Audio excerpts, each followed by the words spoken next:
Assalamualaikum warahmatullahi wabarakatuh.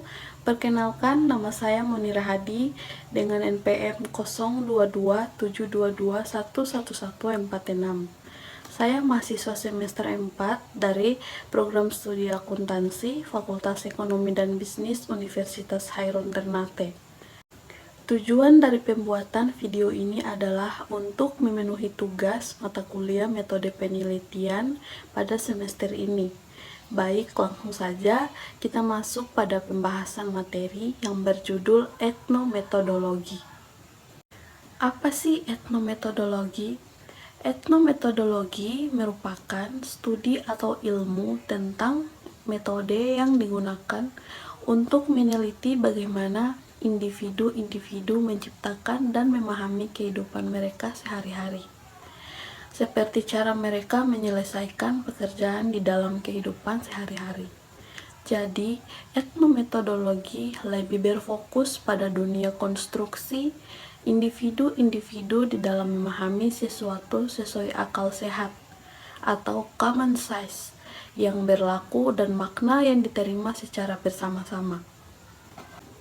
Secara terminologi, etnometodologi diterjemahkan sebagai sebuah metode pengorganisasian masyarakat dengan melihat beberapa aspek kebutuhan, diantaranya adalah pencerahan dan pemberdayaan. Etnometodologi bukanlah metode yang digunakan oleh peneliti untuk mengumpulkan data, melainkan merujuk pada permasalahan apa yang akan diteliti. Etnometodologi adalah studi tentang bagaimana individu menciptakan dan memahami kehidupan sehari-hari.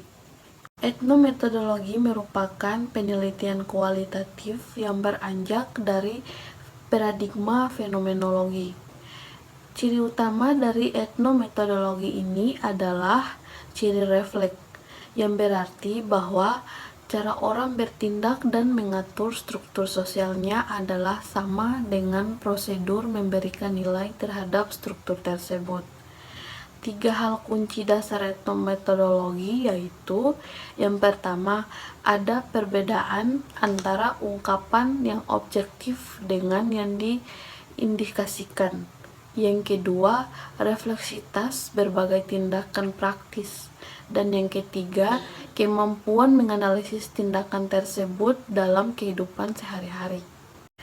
Etnometodologi tidaklah selalu mengacu pada suatu model atau metode pengumpulan data pada saat peneliti melakukan penelitian di lapangan, akan tetapi lebih merupakan arah kemana problematika ini tertuju.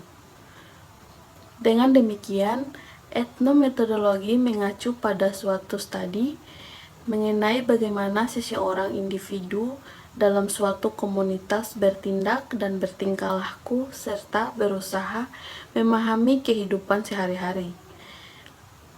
Aktor yang diteliti dengan demikian, etnometodologi mengisyaratkan upaya mendeskripsikan dan memahami masyarakat dalam kehidupan sehari-hari. Misalnya, bagaimana pola pikir, pola interaksi, perasaan mereka, dan cara bicara mereka. Baik, selanjutnya, bagaimana teknik pengumpulan data etnometodologi.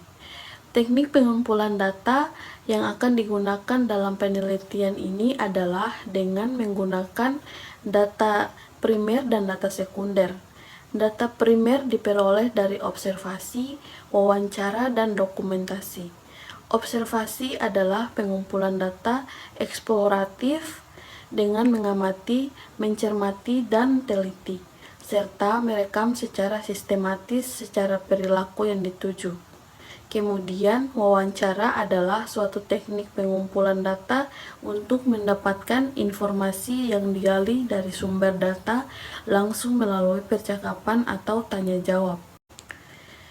Baik, yang berikutnya yaitu bagaimana teknik analisis data etnometodologi. Analisis data etnometodologis memfokuskan perhatian pada setting sosial yang tersingkap secara interaksional, sebab ujaran di dalamnya dipandang sebagai tindakan yang di dalam, ya Allah.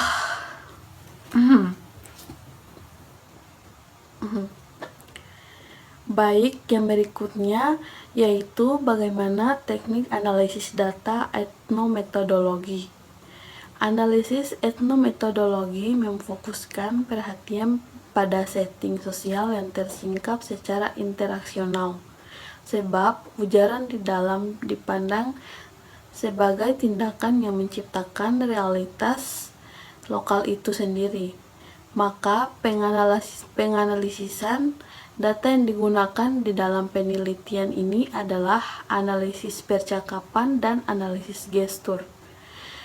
Analisis percakapan difokuskan pada respon terhadap bencana dan perilaku coping, sedangkan analisis gestur digunakan pada perubahan gerak tubuh maupun mimik wajah informan yang terjadi seketika saat peneliti melakukan wawancara. Untuk mendukung hal tersebut, analisis data dilakukan dengan 3 cara sebagai berikut. Yang pertama, redukasi data, yaitu proses pemilihan, pemusatan perhatian, penelitian melalui seleksi yang ketat terhadap fokus yang dikaji. Redukasi data dengan cara etnometodologi adalah dengan mendengarkan rekaman secara seksama dan mengambil pada bagian yang terjadi pengulangan kata yang mengandung kata kunci, yaitu coping kultural. Dan yang kedua, penyajian data, yaitu proses penyusunan informasi yang kompleks ke dalam bentuk yang sistematis, sehingga menjadi lebih sederhana dan selektif, serta dapat dipahami maknanya. Penyajian data dengan cara etnometodologi yaitu dengan menganalisis satu persatu kata yang diucapkan oleh informan yang dibarengi dengan pemberian simbol-simbol. Dan yang ketiga, penarikan kesimpulan, yaitu langkah terakhir yang dilakukan peneliti dalam menganalisa data secara terus-menerus, baik pada saat pengumpulan data atau setelah pengumpulan. Sedangkan verifikasi adalah pertimbangan ganda. Hal ini untuk meyakinkan bahwa data yang disajikan benar yang tidak semata-mata seperti yang diinginkan peneliti. Itu saja pembahasan tentang etnometodologi. Sekian dari saya. Wabillahi taufiq wal hidayah. Wassalamualaikum warahmatullahi wabarakatuh.